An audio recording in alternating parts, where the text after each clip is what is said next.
Hello, everybody. I hope everyone is safe. We are recording this and doing it live in pandemic times. Things are getting better in some cities and not in some cities. So keep safe. And while you keep safe, we have some things for all of you who are thinking of joining university soon, doing postgrad programs or study abroad.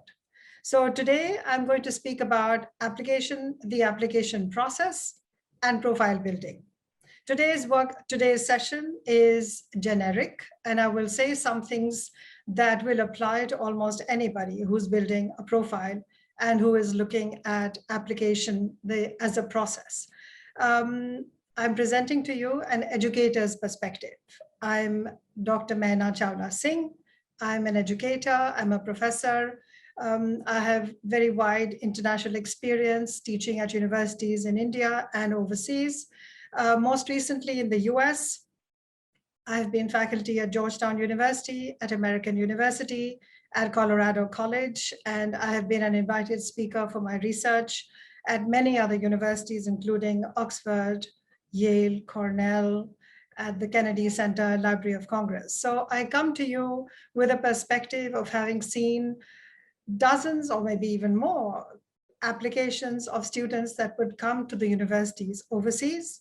And somebody would say, why don't you take a look at this application and see what it looks like? It's from your country, meaning from India. So I'm actually presenting a perspective from the other end, hoping that this would be useful for you as you look at what that process is. This is being hosted on behalf of Leverage Edu, which is India's top-ranking university admission service. It is a full-stack service that looks after a student's journey as they dream of a university up to the point that they get there. You can reach us on multiple social media. You can reach us by DM, by phone numbers that you can call. And I should say to you that all of you can avail of a 30-minute free counseling session. So with that, I'm going to start. Now, when you come to, for example, Leverage Edu, and you're thinking of a university, what is done? First, it is about assessment, about psychometric tests will happen, somebody will discuss with you, your goal setting will happen, various stages happen, and then you come to the counseling part. You come to be with a head coach who starts with you the application process. I'm using that word carefully and emphasizing it, that very often the problem with the process is that we think of applications as a document. Oh, I'm putting in an application for leave, for this, for that, for scholarships. These are applications which are, for those of you who've been looking at study abroad, you know these are very complicated documents. They have many elements, which is why I want you to remember that it is a process. Because it is a process, you cannot just say, "Main application likh dunga." I shouldn't speak in Hindi maybe, but just the fact that, yes, you might think that you have to just put a document together. No, it is a series of documents, because the application that you send to overseas, to a university abroad, they don't just want to know your academic credentials and the marks you got. They want to know who you are, which is why you need to have a process in place and put different elements together that are really important for that to function and project your best image to the admissions office. I want to say to you that from an educator's perspective, I see a few things. For instance, I see that this involves a lot of planning. It involves pacing yourself, and it involves dedication. So I have 3 P's for you, that the process of application writing or putting it together requires planning. Number 2, pacing yourself. And the third is perseverance. And I'm going to keep that as a motive that goes along so that you remember that you need to plan, you need to pace yourself, and you need to be perseverant. Look at the planning. Now, I'm going to look at 3 elements. As you know, there are many, many aspects to putting an application together. So I'm going to look at 3 key elements of this. The 3 key elements I'm looking at today are international exposure, which is one component that many, many universities like to see? What is your exposure? Have you just been in one country? Are you able to have a sense of divergence and differences in cultures, locations? Now, why is this important? It's not important that you might have seen the Eiffel Tower or you might have seen the Taj Mahal. What is important is what have you learned? Your international exposure component needs to give evidence that you have seen diversity. You have seen how different geographies and politics and people and regions and religions and communities live and behave. Why is that important? Because if we don't have a comparative lens, we are very limited. Our learning is also limited by that comparative lens. So the international exposure component is very important. Now you might think, does that mean I have to go abroad? Yes and no. I'm going to share with you a little bit down the line. What are some of the things that you can do to develop an international exposure without actually having changed your own geography or your location? And that's going to be important in times when there are all kinds of travel restrictions. Let me come to the second important component, which I'm going to speak about, and that is the NGO community service. How does one define that? And what is going to be that community service? That is going to be a component that you need to start thinking about. You need to start thinking how you're going to show that you are engaged with the community around. And the third one is going to be certifications. Now, those are three key elements. There are other elements too. There is, for example, the personal essay, the SOP, which is really, really important. And I'm actually going to dedicate an entire session to that in a few days. So you're going to see, watch out for this, and then you will be able to join me for a session where I will actually speak about what is the admissions office looking for in an SOP. But coming back to what we are doing today. So now let's look at PACE. We are looking at three elements today, three aspects of the application process, three components. One is the international exposure. The second is the NGO community service. And the third is the certification. So I'll say a little bit about each of those. And I am speaking to you now about the planning component. So you need to plan for each one of those. Now I'm going to speak about pacing, because it's not enough just to plan. You also need to have a schedule in place. And how are you going to do that schedule? You're going to do that schedule by looking at the deadlines that you have for various submissions. And your deadlines are going to determine for you how much time you have. If you're doing something for this year, then you know that by August, you'll be doing many things. So you need to utilize the summer, which is now. So you need to be able to expedite all of that. But ideally, I want to say that planning should start way before this. So I hope that there are many people here who are thinking of study abroad somewhere down the line, and that they are not in such an urgent hurry to be able to put things together last minute. You can put them together, and we will help you. If you come to Leverage, there are counselors, Leverage Edu, there are counselors who will help you to meet those deadlines. But ideally, you will do a much better job if you've had some thinking and planning before that. Okay, so how are you going to pace yourself? That's the second P. Suppose you have international exposure to take care of. Ideally, you should start thinking about that several months ahead. If there is a possibility for you to go visit a relative, if that is something that is financially affordable for you, perhaps you should. What are you going to do there? No, not just to go there and be a tourist. If you have family, or you have a friend or a family friend who is working there, here is an idea, and this is something which one of my students used. What they did was they got in touch with the family and they said, you have a business there? Can I come and do a free internship? When you do a free internship, you're able to live with a family and you're not really paying for anything. Even if you're not paid for the internship, you're able to get a lot of credit for the fact that you have had exposure to a working environment which is outside of your country, and that you have learned something from it. Whatever you are exposed to, whatever you observe, that is what is going to be in your international exposure.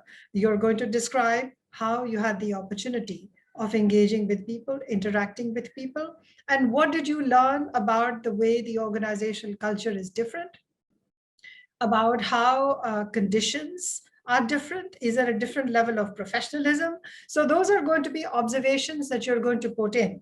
Why is that important when I'm looking at your application in the admissions office? Because it shows me that you were not just there, that you were using critical and comparative thinking to tell me what you had learned, which is why the international exposure is a very important dimension of showing that you are ready to join a community of hundreds of thousands of students who want to be global citizens through study abroad. So I want to say that what are you going to do if you're not able to travel? Well, in lockdown, as you know, a lot of internships have become virtual. Now is your time to browse, look, use connections of your parents, or if you're a parent, use connections for your student, your child, your son or daughter, and be able to find them something where they can sit and do work at home and submit it online and get credit for it. There are all kinds of things that you can do. You can do content writing, you can do proofreading. If you are a math student or a STEM student, you can help to even put together, you can do data entry, you can do all kinds of things. So you need to look for internships which will enable you to work with an international organization or international partner to be able to show that you have been interacting with other ways of working and other organizational cultures which are outside your own comfort zone. So this is the part about international exposure, a few tips that you can put to use. Let me now come to the other part, NGO and community service. So somebody has asked me a question just now saying, how can we do that in lockdown? All right, so first let me go back to talking a little bit about community service. Why is it important? I want to say to you, want to share with you that I also taught under the IB program in 2 different countries, in Japan and in Africa. And I have known of students who've attended international schools overseas. Most of them have a component in school where they are expected to do a project that relates to community service. What do we mean by community service? It doesn't mean that you have to travel to a village 5,000 miles away or 1,200 miles away and live there and do some service. That would be great. That would be great if you could do that. But can you find sections in your community, segments in your community that could value your support? Do you have skills that you can give to somebody else? Do you have skills of being able to teach 3 or 4 underprivileged children in the neighborhood? Do you have skills or the ability to reach out to a resident welfare association, for example, where you live and offer that you can do something for seniors, help people who are not digitally independent? Can you help them, teach them how they can do banking, for example, how they can call an Uber? It is up to you. You can actually plan a project and say eventually in your application process that you helped a neighborhood community and you shared your skills. If you can share your skills and also teach skills, that is supposed to be fantastic. But even if you cannot teach and pass on skills, now all of you do know so much that you can do by just using a phone. Not everybody, especially an older generation, not everybody around you may be so good. Can you identify people who could benefit from your skills? And then you document that. Now, it doesn't mean that you help uncles and aunts only. Community service is supposed to be going beyond people who might be related to you or your kinship networks.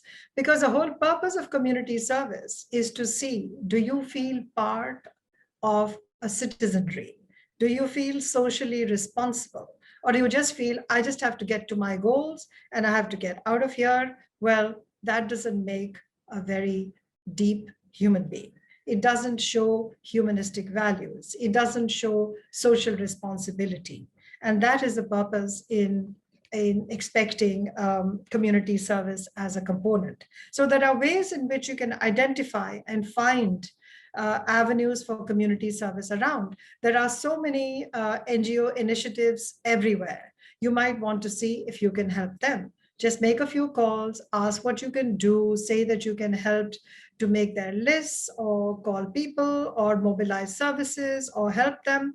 Most NGOs are strapped for cash. They're not able to employ too many people. And so you're being able to help them on a pro bono basis will be very welcome. And that is something, and very often you might be surprised that they will be able to write you a letter of reference that might look really good in your portfolio eventually. So that's a way of taking a look at community service and how it is important as giving an evidence of your sense of social responsibility. I want to speak a little bit now about the third element, which is certifications. Why do we need certifications? You need certifications to be able to show that you have been on a learning curve.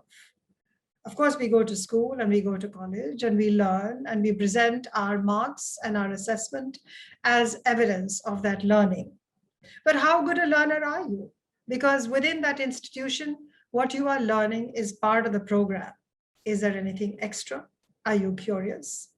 Are you somebody who wants to learn beyond and go beyond? Look, if you're competing with hundreds of other people to get admission into a dream university, you need to show that you have an edge. So certifications are a part of showing that you are intellectually curious, that you want to pursue knowledge, to be able to learn and go a little bit beyond what you have to do, that you want to learn more, not just because you have to learn. This is where certifications come in.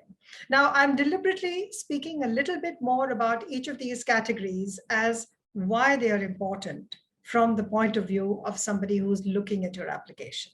So if I'm speaking from an educator's point of view, that is where I'm actually telling you why your application looks the way it does and how it is going to be assessed at the other end. So what about certifications? You know, your counselors will tell you, and lots of other people will tell you, why don't you do these courses? And then you get ambitious and you say, okay, I'll do something from Coursera. And then there are all these online courses. And then you will request the family to say, all right, I want to do this online course from Harvard. And so it costs what? I don't know what it costs, but it costs many, many more multiple times than a Coursera course does. So should you do it? I have a very practical answer to this. Look, when you say you've done a Harvard remote online course, which is for 6 weeks, everybody knows you haven't been to Harvard, okay? You're not lying, but you haven't been there. So a Coursera course and a Harvard course, there's not such a big difference in the certifications when your application is being looked at. It's different if you spend 3 years and you have a degree from that. But if you have an online certification, it doesn't make such a big difference. So unless you really want to spend that money, it doesn't make such a huge difference. Do your courses on whatever is related to your subject. I want to say that it doesn't just have to be a course in data analytics and so on and so forth. Yes, those things are important, but you can actually pick up a course that might be related to anything that you do. For example, you can pick up a course on research skills, and that is something that you're going to need. You can pick up a course related to public health. You can pick up a course on cognitive behavior. It depends. Are you going to do a degree in psychology? If you're going to do an MBA, maybe it's interesting for you to do something on behavior. Maybe something on digital marketing, maybe something on client psychology, anything that you want to do. If you are inclined towards fintech, then you do a course on that. If you're doing a master's in data science, then you do something on data analytics. So basically, I'm saying that the extra courses you do are an evidence, the evidence of who you are, that there is a desire for you to grow intellectually, and that you are creative. I have also known students who've done very well and done courses actually which were not to do with STEM and data analytics. They have done a course on, for example, world traditions in environment-friendly fabric, or they've done something on conscious fashion. It could be anything. Now, you'll say, how does that relate? Well, you might do something on fashion that is to do with environment-friendly use of fabric and so on, and you might go into the luxury industry.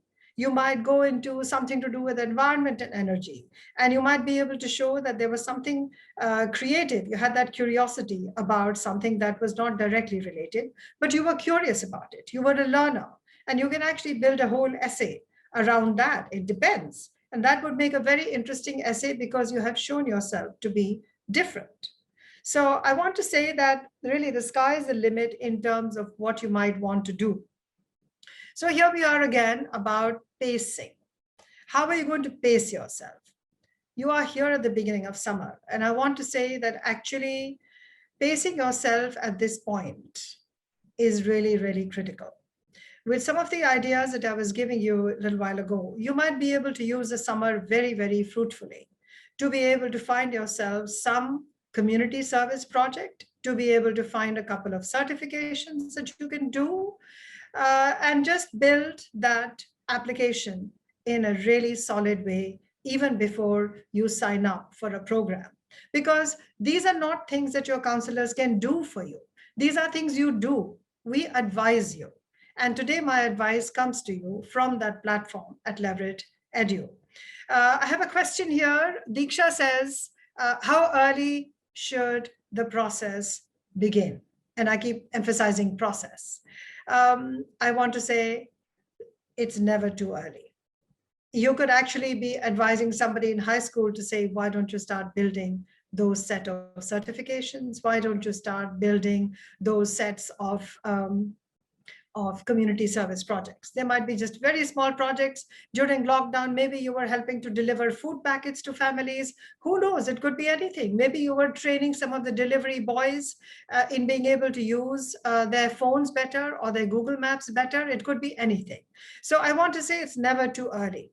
I have another question here. Harmeet says, how do I get international exposure? Harmeet, I just underlined that there are ways of getting international exposure. Some of them are to do with actually being on international terrain, but there are others where you can actually engage with international organizations. You can engage with a family member who might be running a business abroad. You can offer to do some things that can be done remotely, and you can actually log in that experience to say that you have exposure working and doing some entry-level jobs or content writing or editing their videos or marketing for them in a different environment according to international standards. And that could actually, you could actually build a case around that.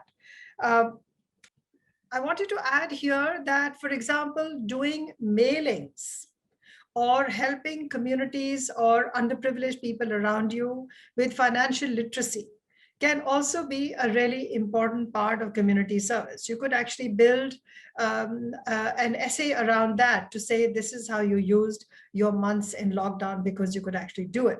So my final P, the third P after planning and pace is perseverance. And this is the shortest P because it needs the hardest work. And basically what we are saying here is that you need focus, you need timeline, and you need to work backwards very, very carefully to honor those deadlines. And I want to say that my next session is going to be about building your brand, where I'm going to develop some of these themes. That's going to be 2 weeks from now. It's going to be about strategies for personal essays and creating a comprehensive profile for yourself. So as I log out, I want to say to you that we do these sessions live on Facebook, 6 p.m. every day. I also want to say to you that Leverage Edu has launched a very generous scholarship fund. So for those of you who are concerned about the fees that you need to pay and about loans, you need to contact Leverage Edu to be able to see how that scholarship fund, you may have eligibility for it. I also want to say before I sign off that we have free 30-minute counseling sessions where you can avail of advice from a counselor without having to register. You just sign up and avail of that session, and then hopefully you will register and join us. We are available on LinkedIn. I'm available individually on LinkedIn. Leverage Edu is there on all the social media handles. You just log in and sign up, and we look forward to seeing you again. Thank you for a great session. Thank you.